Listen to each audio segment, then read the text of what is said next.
So இந்த உலகத்துல நம்ம ஏகப்பட்ட பேய் கதைகளை பார்த்திருப்போம், ஏகப்பட்ட பேய் படங்களை பார்த்திருப்போம். ஒவ்வொரு பேய்க்குமே ஒவ்வொரு பேர் இருக்கும். இப்போ ஒரு பேய் இருந்துச்சுன்னா அந்த பேய்க்கு இதுதான் பேருன்னு சொல்லுவாங்க. சோ அந்த மாதிரி இன்னைக்கு நம்ம பார்க்க போற பேயோட பேர் என்னன்னு பாத்தீங்கன்னா ஹூடி கோஸ்ட். இது ரொம்ப பேருக்கு தெரிஞ்சிருக்க வாய்ப்பு இல்லைன்னு நினைக்கிறேன். சோ இன்னைக்குள்ள வீடியோல நம்ம ஹூடி கோஸ்ட பத்தி தான் பார்க்க போறோம். சோ ரொம்பவே இன்ட்ரெஸ்டிங்கா இருக்க போது ஸ்கிப் பண்ணாம தொடர்ந்து பாருங்க. வாங்க வீடியோக்குள்ள போலாம்.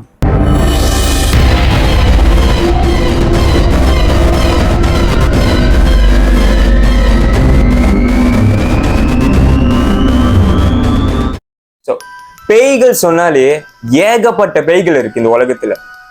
ஒவ்வொரு பேய்க்குமே ஒவ்வொரு பேர் இருக்கும். அந்த வரிசையில இப்போ சமீபத்துல வெளியான அரண்மனை படத்துல கூட பாக்குன்னு ஒரு பேயை சொல்லியிருப்பாங்க. சோ அது வரைக்குமே எனக்கு அந்த ஒரு பேயை பத்தி தெரியாது. அந்த படத்தை பார்த்ததுக்கு அப்புறம் தான் அந்த பேய் ஒண்ணு எனக்கு தெரிய வந்துச்சு. சோ அந்த மாதிரி ஒரு வெப்சைட்ல நான் படிச்சிருக்கும் போது தான் இந்த பேயை பத்தி எனக்கு தெரிய வந்துச்சு. அதாவது ஹூடி கோஸ்ட். இது உண்மையில ஒருத்தங்களுக்கு நடந்திருக்கு. ஸோ அவங்களுக்கு இல்லை, அவங்களுக்கு தெரிஞ்சவங்களுக்கு நடந்திருக்கு. அது அந்த உண்மையான எக்ஸ்பீரியன்ஸை பார்த்தீங்கன்னா அவங்க வெப்சைட்ல எழுதியிருக்காங்க. ஸோ அதுதான் நான் உங்ககிட்ட இப்போ கதை சொல்ல போறேன். ஸோ அது என்ன நடந்துச்சு, அந்த பேயினால என்ன ஆபத்து ஆகுனுச்சுன்னு வாங்க இப்போ நம்ம வீடியோக்குள்ள போய் தெரிஞ்சுக்கலாம். ஸோ நிறைய பேருக்கு பார்த்தீங்கன்னா படம் பார்க்க ரொம்ப பிடிக்கும். சில பேருக்கு ஆக்ஷன் படம் பார்க்க பிடிக்கும், சில பேருக்கு த்ரில்லர் படம் பார்க்க பிடிக்கும், இன்னும் சில பேருக்கு காமெடி படம் பார்க்க பிடிக்கும். அதுல இன்னும் சில பேருக்கு தான் இந்த ஹாரர் படம் பார்க்க ரொம்ப பிடிக்கும், இந்த பேய் படங்கள் பார்க்க.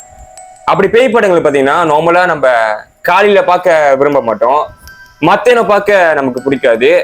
நார்மலா ராத்திரி தான் பார்ப்போம். அதுவும் ராத்திரி பார்த்தீங்கன்னா இந்த 8 மணி 9 மணி 10 மணி இந்த மாதிரி பார்க்க மாட்டோம்.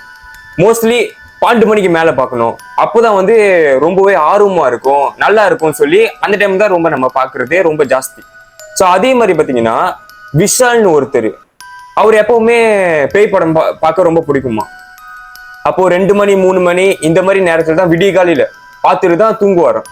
ஸோ அந்த மாதிரி ஒரு டைமு விடிகால 2 மணி 3 மணி இந்த கேப்ல இருக்கும் போதே ஒரு பேய் படத்தை பார்த்து இருந்திருக்காரு.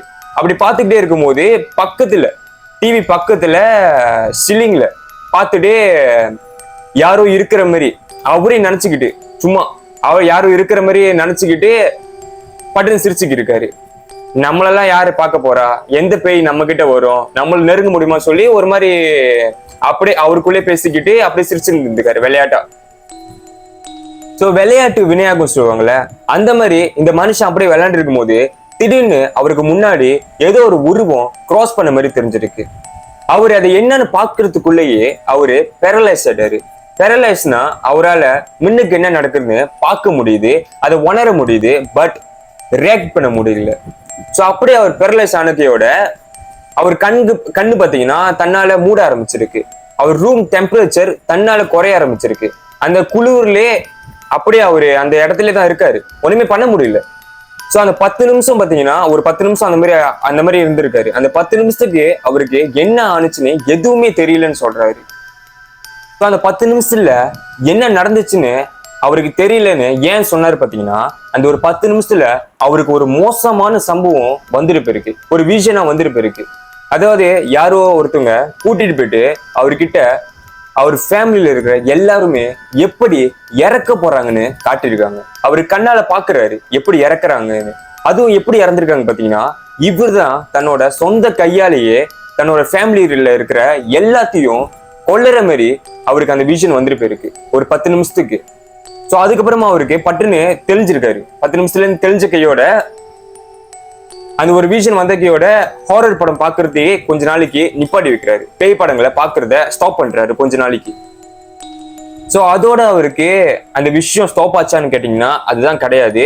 திரும்பவும் அடிக்கடி அவருக்கு இந்த மாதிரி சம்பவங்கள் நடந்துகிட்டே இருந்திருக்கு. திரும்ப இந்த மாதிரி விஷன் வருது, இது கனவுல இல்ல நிஜத்துல இந்த மாதிரி வந்துகிட்டே இருந்திருக்கு. அவருக்கு என்ன பண்றதே தெரியாம இருந்திருக்காரு.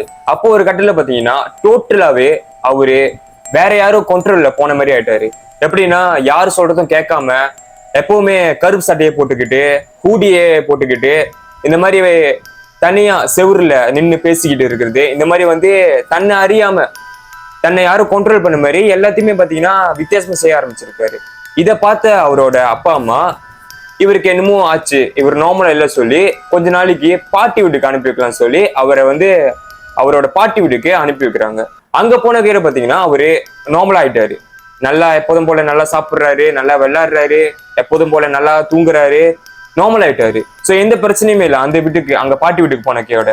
ஆனா அவரு அந்த பாட்டி வீட்டுக்கு போனால அவர் வீட்டுல இருந்த அவரோட தங்கச்சியா அக்காவான்னு தெரியல, பட் கூட பிறந்தவங்க தான் ஆர்த்தின்னு ஒருத்தவங்க, அவங்கள அந்த பேய் கண்ட்ரோல் பண்ண ஆரம்பிச்சிருச்சு.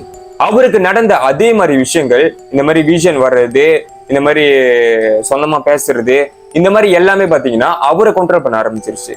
அதுக்கப்புறமா அவரும் அவரோட தங்கச்சி அக்கான்னு தெரியல, இவங்க 2 பேருமே இருந்துக்கிட்டு அவங்க அப்பா அம்மா கிட்ட இந்த வீட்டுல தான் ஏதோ பிரச்சனை இருக்கு, இந்த வீட்டை விட்டு நம்ம வெளியாகலாம்னு சொல்லி அவங்க 2 பேர்கிட்ட சொல்றாங்க. அதுக்கப்புறமா அவங்க அப்பா அம்மாவும் என்னதான் நம்புற மாதிரி இல்லைனாலும் பிள்ளைங்க கண்டிப்பா போய் சொல்ல மாட்டாங்க சொல்லி 2 பேரும் பாத்தீங்கன்னா வீட்டு விட்டு வேற வீட்டுக்கு போயிடலாம் சொல்லி ஃபேமிலியா வேற வீட்டுக்கு மாறி போயிட்டாங்க. அதுக்கப்புறமா அவங்க இப்ப நல்லா சந்தோஷமா இருக்காங்க, எந்த பிரச்சனையும் வர்றது இல்லையா. ஸோ அப்ப அந்த வீட்டுல தான் பாத்தீங்கன்னா அந்த ஒரு பேய் வந்து அவங்களை அட்டாக் பண்ணிருக்கு. ஸோ இப்போ வந்து சந்தோஷமா இருக்காங்க. ஸோ இப்போ இதுதான் இந்த கதை மட்டும் தான் இருக்கு. இந்த மாதிரி நடந்திருக்கு, கண்ட்ரோல் பண்ணியிருக்கு அந்த வீட்டை விட்டு போனக்கையோட நார்மலா இருக்காங்க. இதுதான் வந்து கதையில சொல்லியிருக்காங்க. இந்த ஒரு கதை பாத்தீங்கன்னா நான் தனியா கற்பனை பண்ணியோ இல்ல கிரியேட் பண்ணியோ சொந்தமா யோசிச்சு சொல்ல கிடையாது. முழுக்க நான் ஒரு வெப்சைட்ல படிச்சேன், அவங்க உண்மையா நடந்திருக்குன்னு சொல்லியிருக்காங்க. அவங்க என்னென்ன எழுந்திருந்தாங்களோ அதுதான் அவங்க கிட்ட சொல்லியிருக்கேன். நான் எதுவுமே தனியா கிரியேட் பண்ணி சொல்ல கிடையாது. ஸோ அதனால வந்து இது நம்புறதும் நம்பாததும் அது நீங்க தான் முடிவு பண்ணணும். ஸோ நான் எதுவுமே தனிப்பட்டு சொல்ல கிடையாது, என்னென்ன சொல்லியிருந்தாங்களோ அதுதான் சொல்லியிருக்கேன். ஸோ இது மட்டும் இல்லாம பாத்தீங்கன்னா இந்த ஹூடி கோஸ்ட் இருக்குல்ல, இதை பத்தியும் சில விஷயங்கள் சொல்லியிருக்காங்க. இது எப்படி இருக்கும், இது என்னென்ன பண்ணுன்னு சொல்லியிருக்காங்க. ஸோ அதை நான் பார்த்துக்கிட்டு நான் சொல்றேன்னு. ஸோ இந்த ஹூடி கோஸ்ட் பாத்தீங்கன்னா நார்மலா மனுஷன் மாதிரி தான் இருக்குமா, சில சமயம்ல ஷேடோவாகவும் வருமா, ஷேடோவாகவும் இருக்கும்னு சொல்றாங்க. அப்புறம் இது வந்து பாத்தீங்கன்னா நம்மளோட லைஃப்ல ஈஸியா என்டர் ஆயிரும் சொல்றாங்க, ஈஸியா நுழைஞ்சிரும். 2வதா இதை சொல்லியிருக்காங்க. 3வதா இந்த ஹூடி கோஸ்ட் வந்து பாத்தீங்கன்னா நம்மளோட எமோஷனலை சட்டுன்னு கண்ட்ரோல் பண்ணிடுவோம், நம்மளோட எமோஷனல்ல ரொம்பவே கண்ட்ரோல் பண்ணுன்னு சொல்றாங்க. அப்புறம் இது வந்து நம்மளோட பயத்தை யூஸ் பண்ணி தான் நம்மளை இன்னும் பயமுறுத்துமா. நம்ம ஒருவேளை அது கொஞ்சம் பயமுறுத்தும், அதுல நம்ம பயந்துட்டு வச்சுங்களேன், இதுதான் சாக்குன்னு வச்சு நம்மள இன்னும் பயமுறுத்த முயற்சி பண்ணணும்னு சொல்றாங்க. ஸோ அதுக்கப்புறமா இந்த ஹூடி கோஸ்ட் நம்மளை தாக்குறதை விட நமக்கு பிடிச்சவங்களை தான் தாக்கும் சொல்றாங்க. நம்மளை பிடிச்சவங்கள அது போய் அட்டாக் பண்ண சொல்றாங்க, இந்த மாதிரி கண்ட்ரோல் பண்ணுவோம்னு. ஸோ அதுக்கப்புறமா இந்த ஹூடி கோஸ்ட் கிட்ட கொஞ்சம் ஜாக்கிரதையா இருக்கும் சொல்றாங்க எப்பவுமே. இது வந்து நம்மளை வந்து ஈஸியா ரீச் பண்ணிடுமா. ஸோ ஈஸியா ரீச் பண்ணி நம்மளை அட்டாக் பண்ணுவோம்னு. பட் என்ன ஒரு இதுன்னு பாத்தீங்கன்னா அது எங்க நம்மள தாக்குதோ அந்த இடத்துல தான் அதுக்கு பவர் ஜாஸ்தியா இருக்குமா. மற்றபடி வேற இடத்துக்கு போயிட்டா பவரே இருக்காதான் அதுக்கு. அதனாலதான் பாத்தீங்கன்னா அந்த வீட்ல இருக்கும் போது தான் அவருக்கு அந்த மாதிரி கண்ட்ரோல் பண்ணிருக்கு. அவர் அவங்க பாட்டி வீட்டுக்கு போனக்கையோட அவருக்கு நார்மல் ஆயிட்டாரு, அவர் கண்ட்ரோல் பண்ண முடியல. ஸோ அதுக்கு வந்து பவர் போச்சு. ஸோ அப்போ வந்து அந்த வீட்டுல இன்னொருத்தவங்களை அது அட்டாக் பண்ணிருக்கு. ஸோ அப்ப அந்த வீட்டுக்குள்ள இருக்கு, மற்றபடி வெளியே வந்துட்டாருன்னா அவரை அட்டாக் பண்ணாதான். ஸோ இதுதான் சொல்லியிருக்காங்க. இன்னும் ஒரு விஷயம் என்ன சொல்லியிருக்காங்க பாத்தீங்கன்னா இந்த ஹூடி கோஸ்ட் பாத்தீங்கன்னா பார்க்க வந்து சொல்றதுக்கு வந்து ஏதோ விளையாட்டுத்தனமா இருக்கலாம்னு அவங்க சொல்லியிருக்காங்க, விளையாட்டுத்தனமா இருக்கலாம்னு. பட் உண்மையாலே சீரியஸான விஷயம்னு. சில பேர் வந்து அது பேர் என்னது, இந்த விளையாடுவாங்கல்ல ஓஜா போர்ட், அது விளையாண்டு இந்த பேயை கூப்பிடுறது, இந்த மாதிரி விஷயங்கள்லாம் நடக்குது சொல்றாங்க. அது வந்து தயவுசெய்து பண்ண வேடான்னு சொல்றாங்க. ஏன்னா வந்து இந்த பேய் வந்து ரொம்பவே ஒரு சீரியஸான பேய்ன்னு சொல்றாங்க. ஸோ இது எல்லாமே நான் திரும்ப சொல்றேன், இது நான் சொல்ல கிடையாது, அவங்க சொல்லியிருக்காங்க, அதுதான் உங்களுக்கு நான் வீடியோ சொல்லியிருக்கேன். ஸோ இப்போ நான் சொன்ன ஆரம்பிச்சிலிருந்து முழுக்க சொன்னது எல்லாமே என்னோட கற்பனை கிடையாது. தயவு செய்து என்னோட கற்பனை என்னோட இதுன்னு நினைச்சிடாதீங்க, எதுவுமே கிடையாது. அவங்க என்ன சொல்லியிருந்தாங்களோ அதுதான் சொல்லியிருக்கேன். ஸோ அதனால வந்து இந்த வீடியோ உங்களுக்கு நான் பிடிச்சிருக்கும் நம்புறேன், கொஞ்சம் இன்ட்ரெஸ்டிங்கா இருக்கும்னு நம்புறேன். ஸோ பிடிச்சிருந்துச்சுன்னா ஒரு லைக், ஒரு ஷேர், ஒரு கமெண்ட், முக்கியமா நம்மளோட சேனலை சப்ஸ்கிரைப் பண்ண மறந்துடாதீங்க. இதோ நான் உங்களை அடுத்த வீடியோவில் சந்திக்கிறேன். நன்றி, வணக்கம், பாய்.